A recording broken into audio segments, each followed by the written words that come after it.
Andrew Warhol, comúnmente conocido como Andy Warhol, fue un artista plástico y actor estadounidense que desempeñó un papel crucial en el nacimiento y desarrollo del pop art.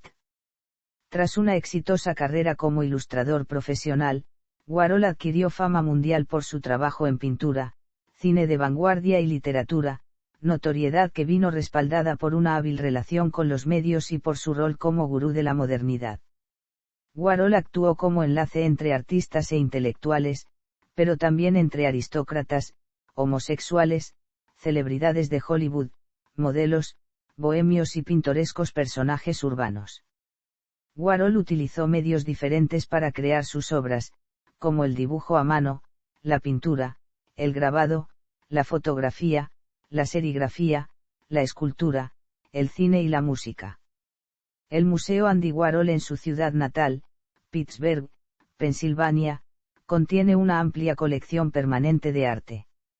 Resulta ser el museo más grande de Estados Unidos dedicado a un solo artista. Uno de los aportes más populares de Warhol fue su declaración: en el futuro todo el mundo será famoso durante 15 minutos. Esta frase de cierta manera vaticinó el actual poder de los medios de comunicación y el apogeo de la prensa amarilla, los reality shows y las redes sociales. Fue un personaje polémico durante su vida. Algunos críticos calificaban sus obras como pretenciosas o bromas pesadas, y desde su muerte en 1987 es objeto de numerosas exposiciones retrospectivas, análisis, libros y documentales, además de ser recreado en obras de ficción como la película Ichot Andy Warhol. Al margen de la fama y de la polémica, está considerado como uno de los artistas más influyentes del siglo XX debido a sus revolucionarias obras. Biografía. Infancia. Fue el tercer hijo de un matrimonio eslovaco que emigró a Estados Unidos. Sus padres eran Andrzej y Julia Warhol, originarios de Mikołaj, una ciudad muy pequeña por aquel entonces perteneciente al Imperio Austrohúngaro y hoy al distrito de Stropkov, República Eslovaca. En 1914 Andrzej Warhol emigró a Estados Unidos para trabajar en minas de carbón, mientras que su mujer emigró 7 años después con sus 2 hijos mayores. Mientras cursaba tercero de primaria, Andy empezó a sufrir el popularmente conocido como baile de San Vito, es decir, la corea de Sydenham. Esta enfermedad provoca una afección del sistema nervioso que causa movimientos incontrolados de las extremidades y desórdenes en la pigmentación de la piel. Desde entonces fue hipocondríaco y desarrolló pavor a médicos y hospitales. Pasó buena parte de su infancia postrado en una cama y se convirtió en un proscrito entre sus compañeros de clase, desarrollando una fuerte fijación hacia su madre. Mientras estaba en la cama dibujaba, oía la radio y coleccionaba imágenes de estrellas de cine que colocaba alrededor de su cama. Más tarde, definió esta etapa como muy importante en el desarrollo posterior de su personalidad, sus habilidades y sus gustos. Principios de su carrera. Decidió estudiar arte comercial en la actual Carnegie Mellon University. En 1949 se trasladó a Nueva York para iniciar una carrera como ilustrador de revistas y publicista. Durante los años 1950 ganó cierta reputación gracias a sus ilustraciones para un anuncio de zapatos. Dibujos a tinta, bastante sueltos y emborronados que fueron expuestos en la Galería Badley de Nueva York. Con la difusión de las nuevas tecnologías del vinilo y la alta fidelidad, las empresas discográficas se encontraron en un contexto comercial completamente nuevo que no tardarían en explotar. RCA contrató a Warhol y a Sid Maurer, entre otros artistas freelance, para el departamento de diseño de portadas de discos, cartelería y material promocional. Años 1960. Probablemente las experiencias que lo llevaron a acercarse a la generación de artistas pop neoyorquinos tuvieron lugar en la primavera de 1960, cuando Warhol compró en la galería de Leo Castelli un pequeño dibujo de Jasper Johns de una bombilla. Más adelante pudo ver un gran lienzo pintado por Roy Lichtenstein que reproducía un anuncio de un complejo turístico en Catskill. A Warhol le impresionó ver cómo los artistas estaban pintando publicidad estereotipada. Su primera exposición individual fue en la Galería Californiana Ferusel. Era el 9 de julio de 1962 y marcó el debut del movimiento pop art en la costa oeste. 4 meses más tarde, entre el 6 y el 24 de noviembre, inauguró su primera exposición en Nueva York. Exactamente en la Galería Steival, propiedad de Eleanor Ward. Allí incluyó el díptico de Marilyn, latas de sopa Campbell, 100 botellas de cola y 100 billetes de dólar, y fue allí donde conoció a John Giorno, con quien después coincidiría en la primera película warholiana, Sueño. En esa época empezó a pintar sus famosos dibujos de la sopa Campbell y de las botellas de Coca-Cola, a los que consideraba tan iconos estadounidenses como Marilyn Monroe, Troy Donahue o Elizabeth Taylor. También fundó su estudio The Factory, por donde pasaron artistas, escritores, modelos, músicos y celebrities underground del momento. El taller, decorado con hojas de papel de aluminio color plata, estaba inicialmente en la calle 47. Después se mudaría a Broadway. Su obra empezó a ser muy conocida y desató ciertas polémicas sobre el papel del artista y la finalidad del arte. Desarrolló unas imágenes personales a partir de objetos completamente impersonales, como billetes de dólar o nuevos productos de moda. Utilizaba imágenes propias de los periódicos, los carteles y la televisión para definir un Olimpo particular, compuesto de símbolos de la cultura estadounidense, la silla eléctrica, las fotografías de cargas policiales contra manifestantes por los derechos civiles o los retratos de celebridades del momento. La botella de Coca-Cola se convirtió, para él, en un tema pictórico. Sobre esto declaró: el MoMA organizó un simposio sobre arte pop en diciembre de 1962 y algunos artistas, entre ellos Warhol, fueron atacados por rendirse al consumismo.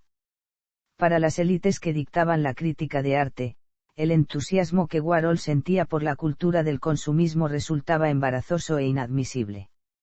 Este simposio definió el tono en que se iba a recibir la obra de Warhol, aunque a lo largo de los años 1960 iba a hacerse cada vez más evidente que se habían dado profundos cambios en la cultura y el mundo del arte. También que Warhol había jugado un papel esencial en ese cambio. Un evento crucial fue la exhibición de American Supermarket, una muestra celebrada en 1964 en la Galería Paul Bianchini, en el Upper East Side de Manhattan. La exposición estaba organizada como el típico pequeño supermercado estadounidense, aunque los productos exhibidos eran obra de prominentes artistas del pop, Mary Inman, Robert Watts o el controvertido Billy Apple. La contribución de Andy Warhol fue una pintura de una lata de sopa Campbell, valorada en $500. Lo curioso es que la lata tan solo costaba $6. La exposición fue uno de los primeros actos públicos en los que se confrontó al público con el pop art y la cuestión planteada por las vanguardias clásicas acerca de qué podía ser arte. Como ya había hecho en su etapa de ilustrador comercial en los años 1950, Warhol recurrió a asistentes para aumentar la productividad de su taller artístico. Esta colaboración también planteó encarnizadas polémicas sobre sus métodos de trabajo y su valor como arte, especialmente durante los años 1960. Uno de los colaboradores más importantes con que contó en esta época fue Gerard Malanga, quien le ayudó en la producción de serigrafías, películas, esculturas y otras obras producidas en The Factory. Otros colaboradores esporádicos fueron Freddie Erco, Ondine, Ronald Travell, Mary Voronov, Billy Neim y Brigitte Berlin. Durante los años 1960 también reunió a una variopinta comitiva de excéntricos y bohemios, a quien él designaba como las superstars, y que incluía a Eddie Sedgwick, Viva y la célebre Ultra Violet. Todos ellos solían actuar en las películas de Warhol y algunos, como Berlin, mantuvieron una estrecha amistad con el artista hasta su muerte. Su relación con artistas como Frangeline, una cantante de la escena guapachosa, y también con artistas como el escritor John Giorno o el cineasta Jack Smith revelaba su estrecha relación con distintas clases de producción artística. Hacia el final de esa década el mismo Warhol se había convertido en una celebridad y aparecía frecuentemente en la prensa, escoltado por alguno de sus compañeros en la Factory. En 1965 conoció al grupo de música de Velvet Underground, liderado por Lou Reed. No tardó en convertirse en el manager del grupo y añadiendo a su amiga, la cantante alemana Nico. En 1967 salió al mercado el disco de los Velvet llamado The Velvet Underground and Nico, Andy Warhol, producido por este último. Ese mismo año, por diferencias con el resto del grupo, Nico se retiró y los servicios de Warhol ya no fueron necesarios. En 1969 comenzó a publicar su revista Interview. Atentado. El 3 de junio de 1968, Valerie Solanas disparó a Warhol y al crítico de arte y comisario Mario Amaya en la entrada al estudio de Warhol. Antes del atentado, Solanas había sido un miembro discreto del colectivo de la Factory. Redactó el Manifiesto Scum, un alegato feminista separatista contra el patriarcado. Solanas también aparecía en la película de Warhol y Aman. En 1967, Valerie le había dado una obra de teatro a Warhol proponiéndole que sea su productor. Warhol aceptó y le pidió el borrador del texto. Este borrador de la obra nunca regresó a Solanas. Se cree que Warhol nunca tuvo la intención de producir la obra ni como obra teatral ni como película y el manuscrito se le perdió. Esto enfureció a Solanas, quien pasaba por un momento de desequilibrio mental e inestabilidad emocional.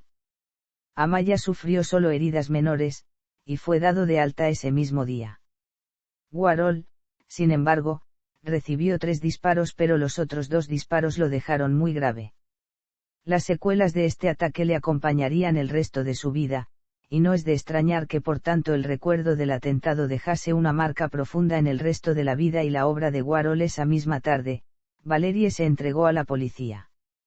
Argumentó que Warhol estaba planeando robar su trabajo y que controlaba demasiado su vida. El juez ordenó que la trasladaran al hospital psiquiátrico de Bellevue bajo observación. Se declaró culpable de intento de homicidio, asalto y tenencia ilícita de armas y recibió una sentencia de 3 años. Warhol rechazó testificar en su contra. El juez la declaró inhabilitada legalmente y la envió al hospital Guarda Island. Tras el tiroteo, el acceso a la Factory quedó rígidamente controlado, y en opinión de muchos esto causó el fin de la época de la Factory de los 60. El atentado, sin embargo, quedó bastante desdibujado en los medios debido al asesinato de Robert F. Kennedy, 2 días después. A raíz del atentado sufrido, Warhol declaró que, antes de que me disparasen, siempre pensé que estaba un poco más para allá que para acá. Siempre sospeché que estaba viendo la tele en vez de vivir la vida.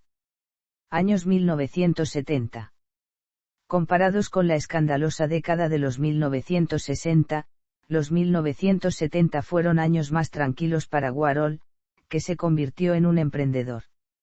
Según Bob Colacello, Warhol pasaba la mayor parte de su tiempo rondando a nuevas estrellas y personajes famosos para proponerles un retrato. La lista incluía a Mick Jagger, Liza Minnelli, John Lennon, Diana Ross, Brigitte Bardot y Michael Jackson. El famoso retrato del líder comunista chino Mao Zedong es de esta época. También fundó, con el apoyo de Gerard Malanga, la revista Interview, y publicó, La filosofía de Andy Warhol, en la que exponía su pensamiento con rotundidad y sentido del humor: hacer dinero es arte, y el trabajo es arte, y un buen negocio es el mejor arte. Warhol solía frecuentar diversos clubes nocturnos de Nueva York, como el Mass Kansas City, el Serendipity 3 y, más adelante, el célebre Studio 54. Normalmente se comportaba como un tranquilo, tímido y meticuloso observador. El crítico de arte Robert Hughes le llamó, el lunar blanco de Union Square. Su estilo inicialmente rupturista fue progresivamente asimilado por el circuito de galerías y por los círculos adinerados, a los que satisfacía con retratos por encargo. Esta etapa es juzgada de manera dispar por la crítica actual. En los años 1970 hace retratos de sus amigos, clientes habituales de la discoteca Studio 54, entre ellos Carolina Herrera, Liza Minnelli y Elizabeth Taylor. Es también en esta época cuando es contratado por varios fabricantes de automóviles para pintar sus vehículos de competición de una manera que llamen la atención, entre ellos la firma BMW. Así se creó el Art Car. Dichos vehículos participaban sobre todo en las famosas 24 horas de Le Mans. Son famosas sus cápsulas del tiempo en donde guardaba cosas cotidianas en cajas de cartón, como expone en Philosophy of Andy Warhol, su primer libro. En 1979 exhibe, de manera importante, en el Whitney Museum de Nueva York, su serie de retratos Portraits of the 70s. Años 1980. Warhol tuvo una tercera juventud para la crítica y los negocios, durante los años 1980, gracias en parte a su estrecha relación con algunas de las nuevas figuras del arte, que eran en realidad quienes conducían la tendencia del mercado en aquel momento. Se trataba de personajes como Jean-Michel Basquiat, Julian Sinaval, David Salle y otras figuras del así llamado neoexpresionismo. Warhol también frecuentaba la compañía de artistas del movimiento de transvanguardia europea, como Francesco Clemente y Enzo Cucci. Por entonces Warhol era acusado de haberse convertido en un artista de los negocios. En 1979 recibió algunas críticas poco favorables sobre sus exposiciones de retratos de celebridades de los años 1970, críticas en las que su obra se tachaba de superficial, fácil y comercial, carente de profundidad de la significación del tema. Esta actitud crítica, debida en parte a las propias tendencias del mercado, hizo que su siguiente exposición sobre genios judíos, expuesta en Nueva York, también fuese recibida con frialdad. Una mirada más atenta a la obra de Warhol ha hecho que algunos críticos hayan creído ver en la superficialidad y comercialidad de Warhol, uno de los reflejos más brillantes de nuestra época, señalando que, Warhol ha capturado algo esencial sobre el zeitgeist de la cultura americana de los años 70.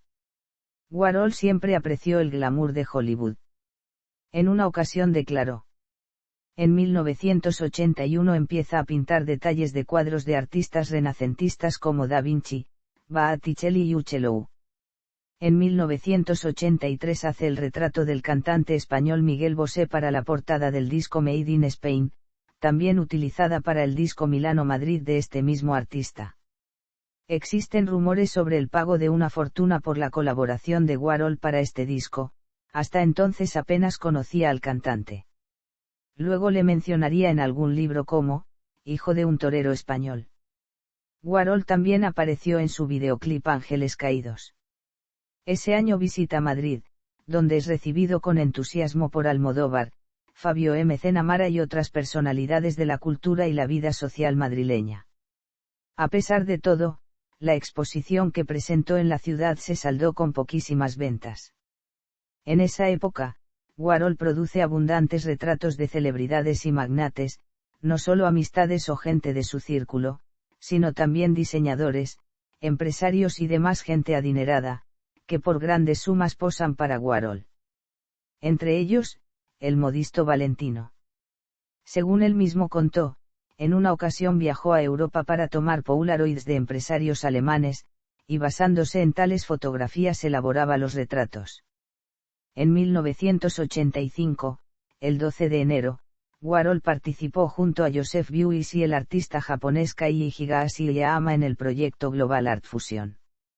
Iniciado por el artista conceptual Ueli Fuchse, este era un proyecto especial de FaxArt, en el cual un fax con diferentes dibujos de los tres artistas participantes fue mandado por todo el mundo dentro de solamente 32 minutos de Düsseldorf vía Nueva York hacia Tokio, finalmente recibido por Wiener Stadtpalais Liechtenstein. Este fax debería ser un signo de la paz durante la Guerra Fría. En 1986 pinta lo que serán sus últimas obras, autorretratos y retratos de Lenin y Mao Tse-tung. Muerte. Warhol murió en Nueva York a las 6:32 de la mañana del 22 de febrero de 1987. Según los noticiarios, se estaba recuperando sin dificultades de una operación de vesícula en el New York Hospital cuando falleció dormido debido a una repentina arritmia postoperatoria. También se ha señalado cierto exceso de líquidos por intoxicación de agua. Antes de su diagnóstico y la operación consiguiente, Warhol había intentado retrasar los reconocimientos, debido sobre todo a su miedo a los hospitales y los médicos. El cuerpo de Warhol fue devuelto por sus hermanos a Pittsburgh para el funeral. El velatorio tuvo lugar en el Thomas Pecunsack Funeral Home y fue una ceremonia corpore insepulto. El féretro era una pieza de bronce macizo, con adornos dorados y soportes blancos. Warhol llevaba puesto un traje negro de cachemira, una corbata de estampado también de cachemira, una peluca plateada y sus características gafas de sol. Tenía en las manos un pequeño breviario y una rosa roja. El funeral se celebró en la Iglesia Católica Bizantina del Espíritu Santo, en el North Side de Pittsburgh. Monseñor Peter Trey pronunció su encomio. Yoko Ono también se presentó. El féretro quedó cubierto por rosas blancas y brotes de esparraguera. Tras la liturgia, el féretro fue llevado al cementerio católico bizantino de San Juan Bautista, en Bethel Park. Allí el sacerdote pronunció una breve oración y asperjó con agua bendita el ataúd. Antes de proceder al descenso del mismo, Paige Powell dejó caer un ejemplar de Interview, una camiseta de la misma revista y una botella del perfume Beautiful, de Estée Lauder. Warhol fue enterrado junto a su madre y su padre, y unas semanas más tarde se repitió un oficio conmemorativo para Warhol en Manhattan. El testamento de Warhol legaba toda su propiedad, con excepción de algunos modestos detalles, a miembros de su familia, con el fin de crear una fundación dedicada al avance de las artes visuales. Warhol tenía tantas posesiones que Sotheby's necesitó 9 días para subastar sus bienes tras su muerte, y la suma total excedía los $20 millones. Su riqueza total era aún mayor, debido principalmente a astutas inversiones realizadas a lo largo de toda su vida. En 1987, de acuerdo con la última voluntad de Warhol, se constituyó la Andy Warhol Foundation for the Visual Arts. La fundación no solo sirve como representante legal de Andy Warhol, sino que defiende su misión de espolear la innovación en la expresión artística y el proceso creativo, y se declara centrada, principalmente, en apoyar el trabajo de un valor experimental o rompedor. Pensamiento. Sexualidad. Se ha opinado mucho sobre la sexualidad de Warhol, pero algunas especulaciones se han visto más o menos rebatidas por sus biógrafos, por socios de la Factory como Bob Colacello, así como por algunos estudiosos del arte como Richard Meyer. La cuestión de la posible influencia de la sexualidad de Warhol sobre su obra, y cómo modeló su relación con otras personas se ha convertido en un tema esencial para los estudios de su obra, en tanto que es un tema al que el propio Warhol se refirió en entrevistas y conversaciones con sus contemporáneos, así como en varias de sus publicaciones. A lo largo de su carrera Warhol realizó numerosas fotografías de desnudos masculinos. La mayoría de sus obras más conocidas, los retratos de Liza Minnelli, Judy Garland y Elizabeth Taylor, y películas como Blow Job, My Hustler y Lonesome Cowboys tenían su origen en la subcultura gay y el underground, y se trataba de exploraciones más o menos sistemáticas de la complejidad de la sexualidad y el deseo. La mayoría de sus películas fueron estrenadas en cines X para homosexuales. Por ello no es de extrañar que algunas de las dificultades iniciales de Warhol para lanzar su carrera tuvieran que ver con el carácter sexual de su obra. Así, los dibujos homoeróticos que presentó a una galería para su primera exposición, generalmente considerado demasiado abiertamente gay. En Poupie Sam, el artista menciona una conversación con el cineasta Emile de Antonio sobre las dificultades que Warhol había tenido para ser admitido en sociedad por artistas como Jasper Johns o Robert Rauschenberg, que ocultaban al público su orientación homosexual. De Antonio sostuvo que Warhol tenía demasiada pluma, y eso les molestaba. Warhol se defendía diciendo que no había nada que pudiese decir al respecto. Era totalmente cierto. Así que decidí que no me iba a preocupar, porque esas eran precisamente las cosas que no quería cambiar de ningún modo, y no pensaba que debiese cambiarlas. Otras personas podían cambiar su actitud, pero yo no. Revisando la biografía de Warhol, Muchos se refieren al periodo comprendido entre los últimos años 1950 y los primeros 1960 como un momento clave en el desarrollo de su carácter. Algunos han sugerido que su habitual negativa a comentar su obra, a hablar sobre sí mismo, limitándose, en las entrevistas, a responder cosas del tipo, no, y, sí, o dejando que otros contestasen por él, o incluso la evolución de su estilo pop pueden haberse originado en los años en los que Warhol fue, rechazado, por los elitistas círculos del arte de Nueva York. Creencias religiosas. Warhol era un creyente practicante del rito bizantino de la Iglesia Católica Bizantina Rutena. Fue voluntario en algunos albergues para vagabundos de Nueva York, particularmente durante las épocas más complicadas del año, y se describía a sí mismo como una persona religiosa. Varias de las obras tardías de Warhol representan temas religiosos, especialmente dos series tituladas, Detalles de pinturas renacentistas, y, La Última Cena. Tras su muerte, se localizaron dibujos de índole religiosa en su apartamento. A lo largo de su vida, Warhol asistió frecuentemente a la misa, y el párroco de la iglesia a la que asistía Warhol, el Templo de San Vicente Ferrer de Nueva York, afirmó que el artista iba casi diariamente. La madre de Warhol también era católica, ella y Warhol rezaban juntos en casa y en la iglesia. Tras la muerte de su madre, Andy continuó yendo a misa. Se ha comentado que su estilo está fuertemente influido por la tradición de la iconografía oriental cristiana, que ocupa un lugar preeminente en los lugares de culto. Su hermano, por otra parte, dijo de él que era, profundamente religioso, pero no quería que la gente lo supiera porque privado. A pesar de la naturaleza privada de sus creencias, la elegía de John Richardson le retrata como una persona de gran devoción. Tengo la certeza de que él fue responsable de al menos una conversión. Estuvo bastante orgulloso de financiar los estudios de teología de su sobrino. Producción artística.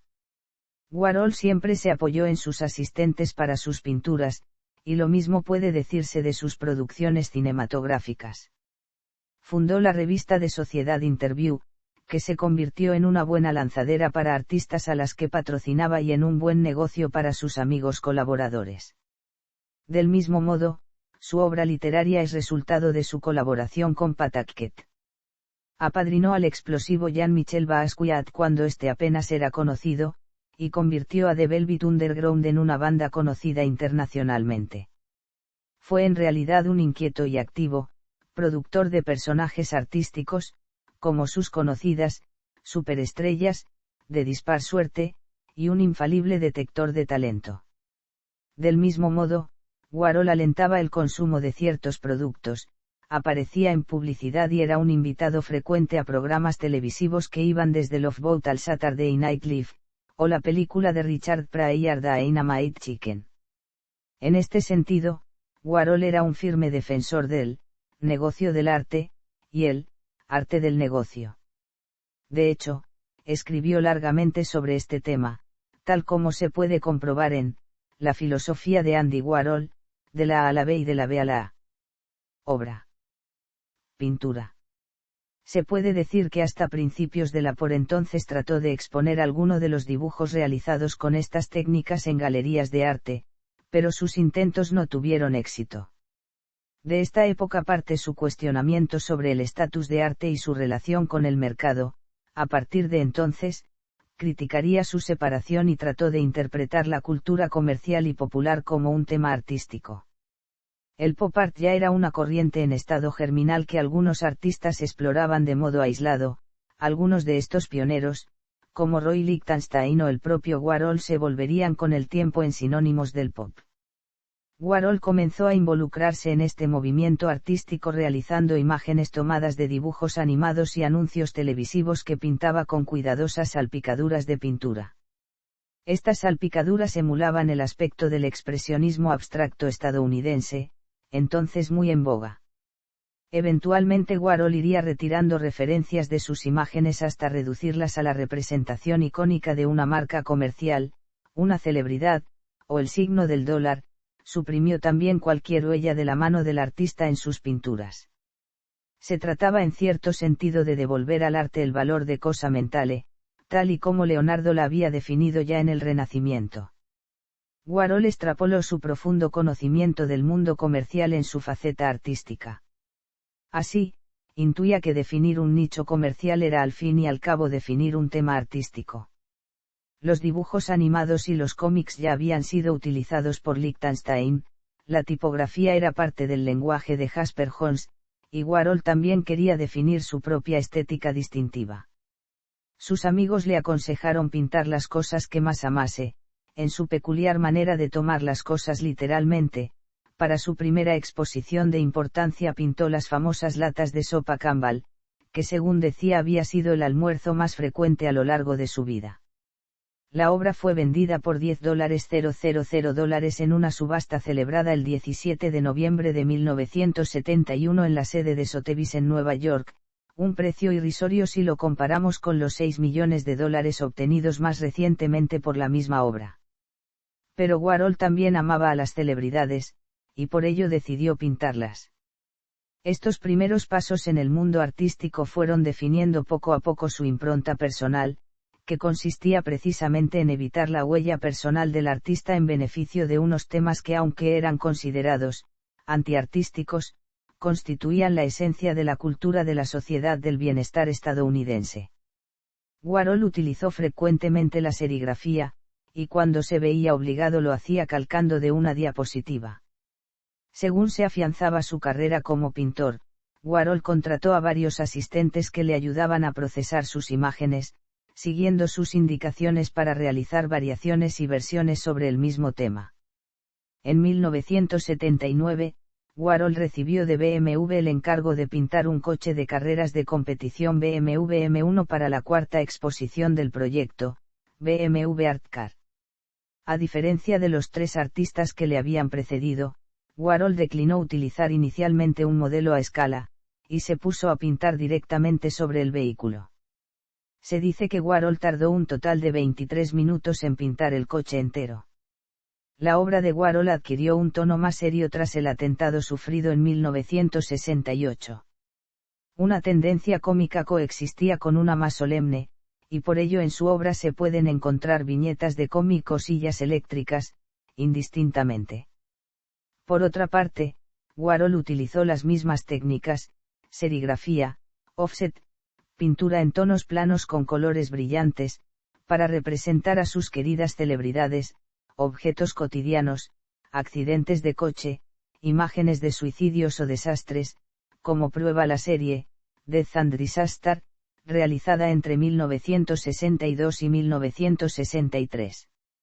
Las pinturas de esta serie, como, Accidente de coche en rojo, Hombre púrpura saltando, o, Desastre naranja, transforman tragedias personales en espectáculos públicos, y anuncian el uso de imágenes de catástrofe que se volvería inherente a la cultura de los medios de masas.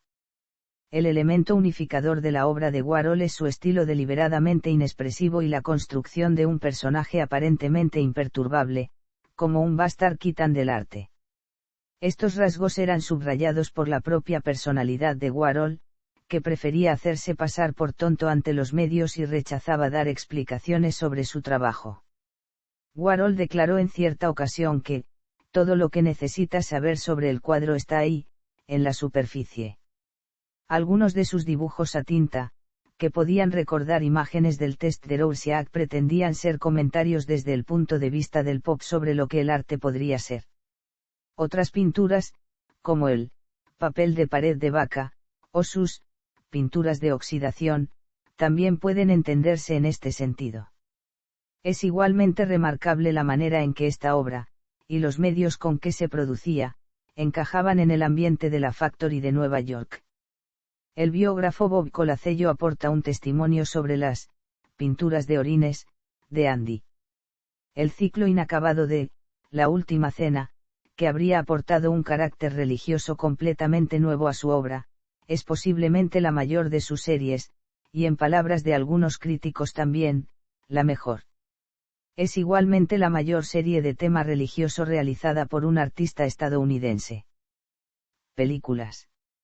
Warhol recurrió a una gran variedad de medios de expresión artística: pintura, dibujo, fotografía, grabado, escultura y cine, y fue un cineasta experimental bastante prolífico, si consideramos que entre 1963 y 1968 produjo más de 60 películas. En una de las más conocidas, Sleep, un giorno dormía durante 6 horas.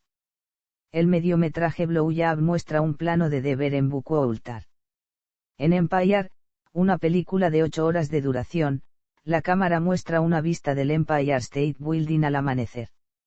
Warhol ignoraba las convenciones usuales sobre la duración de una película, como podemos juzgar en It, una película de 45 minutos de duración en la que aparece un hombre comiéndose una seta. En 1962, Warhol asistió al estreno de una composición estática de la Monte Young, titulada Trio for Strings, a partir de la cual creó una serie de películas estáticas como Kiss, y la misma Sleep. Hussein dice que el cineasta Jonas Mekas, que acompañó a Warhol en el estreno del trío, afirmó que el espectáculo fue una influencia esencial para esas películas de Warhol. En 1964 Warhol dirigió y produjo Batman Dracula, una película que no contaba con la aprobación de DC Comics, propietaria legal del personaje.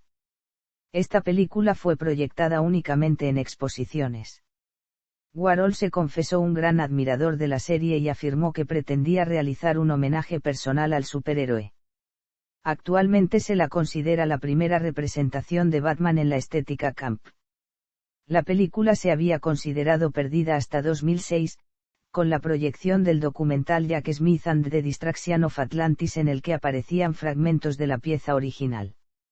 En 1965, Warhol produjo Vinyl, una adaptación de la célebre distopía de Burgess, A Clockwork Orange. Otras grabaciones eran improvisadas, y registran encuentros entre los habituales de la Factory, como Viva, Eddie Sedgwick, Candida Arling, Hayley Woodlawn, Ondine, Nico y Jackie Curtis. El legendario artista underground Jack Smith aparece en la película Camp. Su producción cinematográfica de más éxito, tanto de público como de crítica, fue Chelsea Girls, una película muy innovadora que se exhibía con 2 proyectores de 16 mm funcionando simultáneamente. Cada película tenía su propia historia, y ofrecían una lectura simultánea de acontecimientos aparentemente inconexos. Eventualmente, desde la cabina de proyección se regulaba el sonido para darle a una de las proyecciones cierta preponderancia sobre la otra. Esta multiplicación de imágenes evocaba los trabajos de serigrafía de Warhol de principios de esa década, en los que se superponían diversas capas de información. La influencia de esta división de pantalla, con el valor multinarrativo que implicaba, tuvo una gran resonancia posterior. Otras de sus películas más importantes son Bike Boy, My Hustler, y Lonesome Cowboys, un pseudo-western de bajo presupuesto en el que Warhol se interpretaba a sí mismo. Estas películas han trascendido más como documentales de la subcultura gay del momento y aún hoy ocupan un lugar ilustre en los estudios de arte y sexualidad. La última producción de Warhol como director fue Blue Movie, en la que Viva, una superestrella de la Factory, se hila haciendo el amor y tonteando con un hombre durante 33 minutos. La polémica desatada alrededor de esta película, debida a ese franco planteamiento de un encuentro sexual, hizo que la propia intérprete se negase durante años a su proyección pública. Blue Movie fue proyectada en Nueva York por primera vez en 2005, tras más de 30 años de espera. Después del atentado sufrido en 1968, Warhol se volvió más reticente a la producción de películas. Su colaborador y ayudante de dirección, Paul Mourasi, llevó las producciones del colectivo de la Factory a un terreno más convencional y narrativo, con producciones de serie B y películas de tono contestatario como Fleshi, Tracy, y Hit. Todas estas películas, incluyendo las versiones de Drácula y Frankenstein, iban dirigidas a un público convencional adulto, más que a los sofisticados espectadores que habían apreciado las obras de Warhol. En estas últimas películas actuó Joe D'Alessandro, a quien algunos han querido catalogar como una estrella de Morrissey, y no una auténtica, estrella de Warhol. Música. A mediados de los 60, Warhol adoptó a una banda llamada The Velvet Underground, y les convirtió en un elemento crucial de la exposición de arte multimedia que organizaba, la Exploding Plastic Inevitable. Warhol convirtió a Paul Mourasi en el agente de la banda, y les presentó a Nico, quien se convertiría en miembro de la banda a petición de Warhol. En 1966 produjo su primer disco, titulado The Velvet Underground and Nico, y realizó la decoración del disco. En realidad, la producción de Warhol se limitó a pagar por el estudio de grabación. Tras la publicación de este álbum, Warhol y el líder de la banda, Lou Reed, empezaron a disentir sobre la dirección que la banda debería tomar. Esta tensión pudo haber causado el final de su buena relación artística. Warhol había diseñado numerosas portadas de discos desde su primera portada, una fotografía para el primer disco de John Wayovich. También diseñó las portadas del Sticky Fingers de los Rolling Stones en 1971, y del Love You Live. En 1975 le encargaron hacer varios retratos de la cara visible de la banda, el músico Mick Jagger. Para John Cale diseñó la portada de Onisoid y para Diana Ross las ilustraciones que aparecían en la cubierta de Silk Electric. El póstumo Men Love Ave de Lennon también fue diseñado por Warhol. Andy tenía buenas relaciones en el mundo de la música, como Deborah Harry, Grace Jones, Diana Ross y John Lennon. El videoclip, formato que surgiría en los años 1970, también entraba en sus inquietudes creativas. La productora de vídeo de Warhol produjo, entre otros, el clip del sencillo Misfit, para los Curiosity Killed the Cat, y el clip del sencillo Hello Again de The Cars. La relación de Warhol con la música no fue de índole estrictamente profesional. Su influencia sobre la llamada New Wave, como la banda Devo, y sobre la formación de artistas jóvenes, como David Bowie es sobradamente conocida. Bowie incluía una canción llamada Andy Warhol en su Hanky Dory, y Lou Reed compuso una canción llamada Andy Chest, que trataba sobre el atentado sufrido en 1968 a manos de Valerie Solanas. Esta canción fue grabada entonces con The Velvet Underground, pero la versión no fue publicada hasta que salió el álbum V.U. en 1985. En 1972 grabó una versión diferente para su disco Transformer, producida por Bowie y Mick Ronson. Warhol y la edición. Desde comienzos de la década de 1950, Warhol realizó regularmente los portafolios que utilizaba para mostrar su trabajo.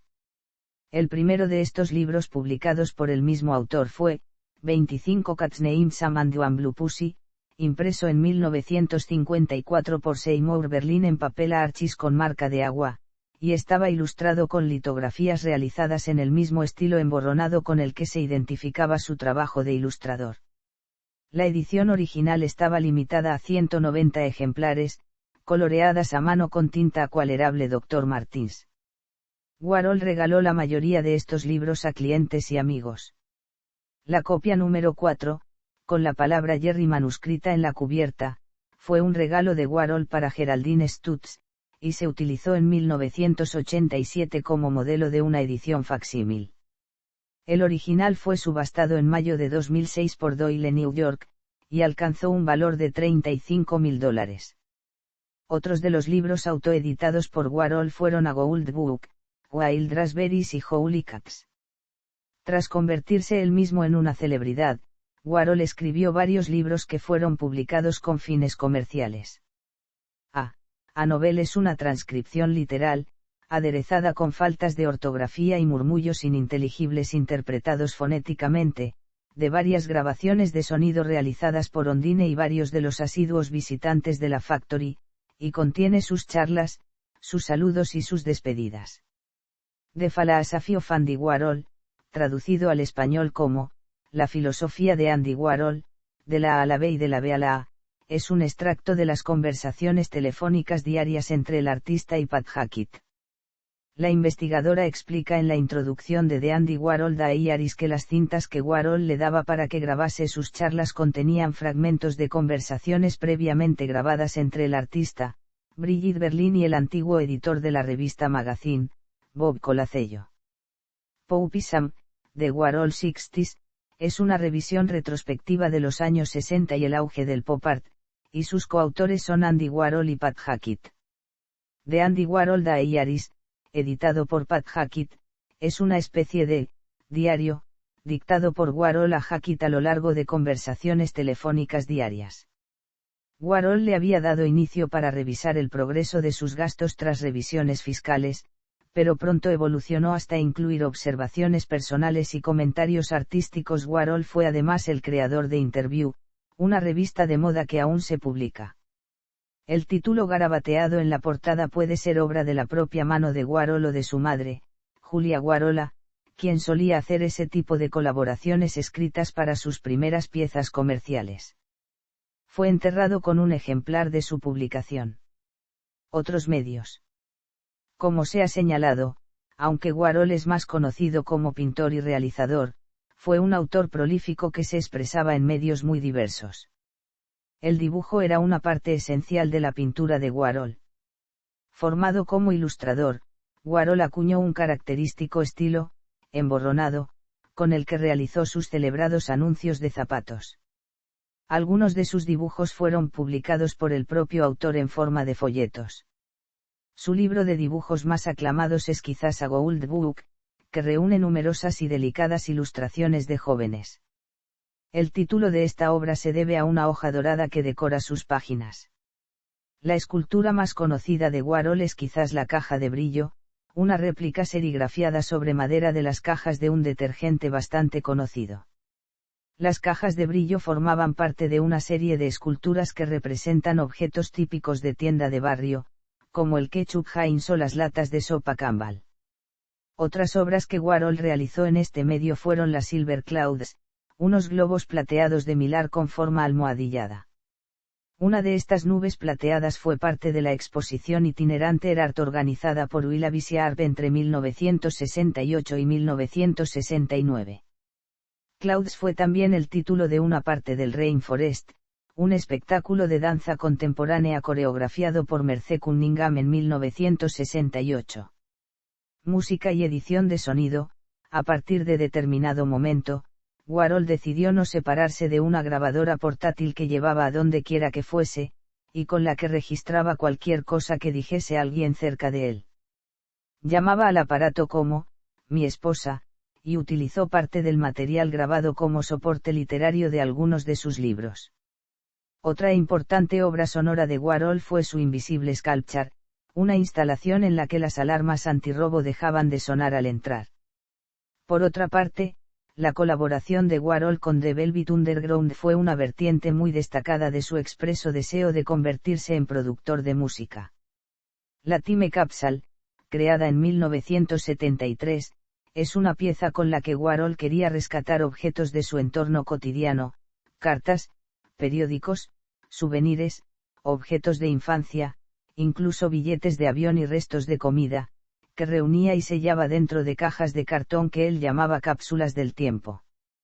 Para la fecha de su muerte, existían cerca de 600 de estas cajas, todas adecuadamente fechadas y clasificadas. Las cápsulas están ahora reunidas en la colección del Andy Warhol Museum. Warhol siempre manifestó su entusiasmo por un programa televisivo que quería llamar The Nothing Special, un programa especial sobre su tema favorito, nada.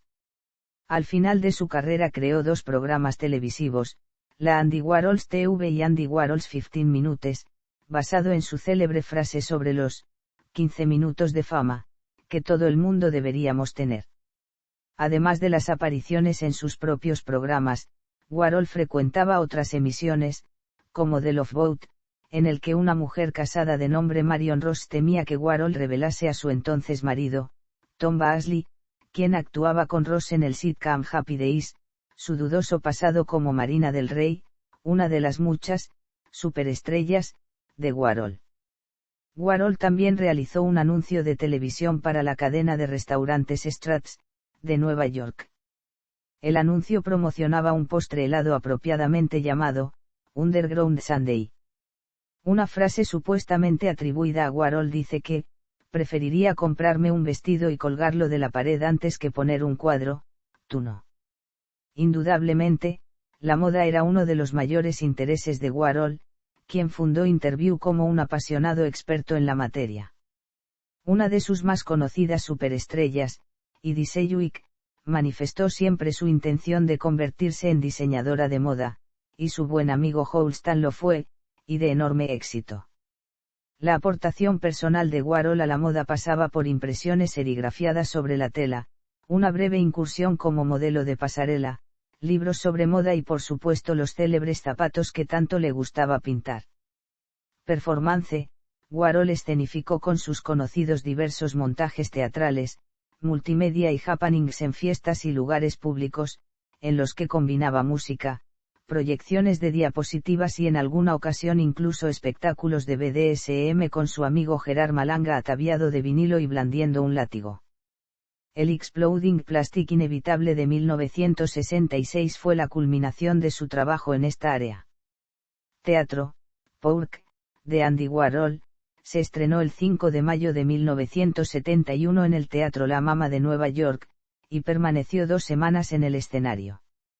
Posteriormente fue llevada al Roundhouse de Londres para una gira más prolongada durante 1971. Pourque se basaba en la grabación de conversaciones sostenidas entre Brigitte Berlin y Andy, y que trataban sobre las cintas que Brigitte había grabado durante charlas con su madre. La obra presentaba a Jane County como el personaje de Vulva, y Cherry Vanilla como Amanda Pourque. Para producir sus litografías, Warhol solía utilizar fotografías que eran sacadas indistintamente por él o por alguno de sus asistentes. Estas imágenes solían tomarse con un tipo de cámara Polaroid que la marca decidió mantener en producción únicamente para satisfacer a su insigne cliente. Su aproximación fotográfica a la pintura, y su personal visión de la fotografía instantánea tuvieron una fuerte influencia en la fotografía artística posterior. Warhol era un notable fotógrafo y disfrutaba retratando a sus numerosos invitados en la Factory. Una de las contribuciones menos conocidas de Warhol al mundo artístico es su producción como artista digital. Warhol utilizaba los ordenadores Amiga para generar imágenes con el apoyo de Amiga, Inc. También mostró la diferencia entre Slow Fill y Fast Fill en un programa en directo en la televisión, con Debbie Harry como modelo. Life Factory y de Nueva York. None. Legado. La Artists' Rights Society es la representante legal de los derechos de propiedad de las obras de la Fundación, con la excepción de algunos fotogramas de películas de Warhol. El representante legal de dichos fotogramas es el Museo Warhol de Pittsburgh. Por otra parte, la Fundación tiene acuerdos en lo relativo a sus imágenes de archivo.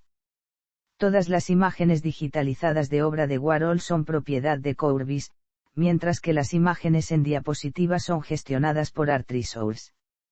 La Fundación Andy Warhol publicó su informe anual especial del 20 aniversario en 2007, está dividido en 3 tomos, a saber, Volumen I, 1987 a 2007, Volumen 2, Asistencias y exposiciones, y Volumen 3, Programa delegado.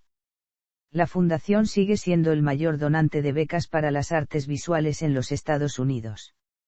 2 años tras la muerte de Warhol, Songs for Drella, una obra conceptual encargada por la Academia de Música de Brooklyn y de Arts at St. Anne's, de Nueva York, fue interpretada por Lurid Yonkale, un epígono de The Velvet Underground. La actuación fue grabada por el director Ed Lachman el 6 de diciembre de 1989, y editada en formato VHS y Laserdisc. En 1990 fue publicada en forma de CD en un envoltorio negro de textura aterciopelada por Sire Records. Drella, era un apodo acuñado por la estrella Ondine para Warhol, un cruce entre Drácula y Cenicienta muy popular entre los allegados al artista. Songs for Drella presenta una especie de descripción literaria de la vida de Warhol, y se centra en sus relaciones personales. Las canciones se agrupan en 3 categorías: una interpretación semifantástica desde la perspectiva de Warhol, crónicas en tercera persona de su vida y sus asuntos, y otra perspectiva más emocional guiada por comentarios sobre Warhol de Reed y Cale. En este disco, Reed se disculpa ante el difunto Warhol y pone las bases para una reconciliación a su conflicto personal. Reed y Cale habían estado interpretando las canciones en directo desde 1989 como un ciclo de canciones antes de entrar en un estudio. Hacia el final de la grabación, Cale prometió no volver a trabajar jamás con Reed, debido a diferencias personales. Sin embargo, el disco sería la causa de la revitalización del grupo de Velvet Underground. Aunque el álbum fue ideado como una unidad indivisible, se lanzó un sencillo titulado Nobody But You. En el 20 aniversario de su muerte, el Hotel Herzog de Nueva York celebró un ciclo de actos homenajeando el arte de Warhol y sus superestrellas. Hubo una ceremonia de premios, un pase de moda y Blondie actuó en el acto de clausura. Al mismo tiempo, la Galería Carrozzini von Bühler de Nueva York organizó Andy Warhol, in His Wake, una exposición que incluía obras de algunas de las superestrellas, Ultraviolet, Billy Neim, Taylor Meade e Ivy Nicholson, así como una joven generación de epígonos de Warhol. Una escultura interactiva de Cynthia von Bühler titulada The Great Warhol presentaba a Warhol como una máquina tragaperras que adivinaba el futuro. La galería se modificó para parecerse a la plateada Factory. Una película titulada Factory Girl, interpretada por Sienna Miller y Hayden Christensen y que versaba sobre la vida de Edie Sedgwick, fue lanzada una semana antes de la muerte de Warhol. En 2007, el Financial Times definió a la pintora británica Stella Vine como una descendiente de Warhol. Arifa Akbar, de The Independent, señaló que la perspectiva de Vine sobre la cultura de la celebridad podía adscribirse a la tradición warholiana. Vine ha declarado sentir una fuerte relación hacia Warhol, indicando que es el mismo tipo de persona que él. Museos. Existen dos museos dedicados especialmente a Warhol. El Andy Warhol Museum, uno de los museos Carnegie de Pittsburgh, está localizado en el 117 de Sandusky Street, en Pittsburgh, Pensilvania. Con sus más de 12,000 piezas de Warhol, es el mayor museo dedicado a un solo artista en todos los Estados Unidos. El segundo museo dedicado a la memoria de Warhol es el Andy Warhol Museum of Modern Art, fundado en 1991 por su hermano John Warhol, el Ministerio de Cultura del gobierno eslovaco y la Warhol Foundation de Nueva York. El museo se encuentra en la pequeña ciudad de Medcilaborce, a 15 kilómetros de Mikołaj, el pueblo donde nacieron los padres de Warhol, en Eslovaquia. El museo aloja numerosas obras originales cedidas por la Warhol Foundation y algunos objetos personales donados por los parientes de Warhol. Andy Warhol en la ficción. En 1979, Warhol actuó en la película Cocaine Cowboys.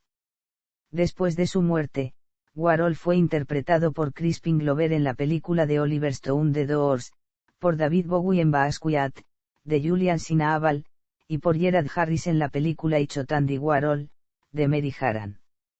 Warhol también aparece como un personaje de la ópera de Michael Dougherty y Jackie O. El actor Mark Bringleson hace una breve aparición como Andy en Austin Powers.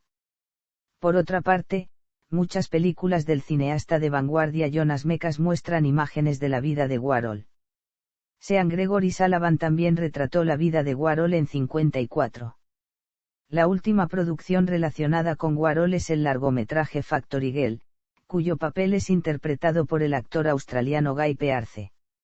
Esta película trata sobre la vida de la modelo Edie Sedgwick. Gus Van Sant planeó rodar una versión de la vida de Warhol, con River Phoenix en el papel protagonista, pero el proyecto quedó frustrado con la muerte del actor en 1993. Andy Warhol aparece como un agente de MI5 encubierto en la película Men in Black 3, donde es interpretado por Bill Hader. En una de las pocas escenas en las que se ve al personaje, Warhol le ruega al agente K que finja su muerte para poder volver a su vida normal, diciendo: pinto latas de sopa y bananas ridículas. Finge mi muerte, ya no puedo seguir escuchando esa maldita música. Ya no sé quién es mujer y quién es hombre. También aparece brevemente en la adaptación cinematográfica de la novela gráfica Watchmen, discutiendo el fenómeno de los superhéroes con Truman Capote, frente a una pintura de búho nocturno. Documentales. En 2001 el director polaco Stanisław Mucha produjo Absolut Warola, un documental que retrataba la vida de la familia de Warhol en su ciudad natal, en Eslovaquia. Andy Warhol, A Documentary Film es una película homenaje de 4 horas de duración dirigida por Rick Burns en 2006.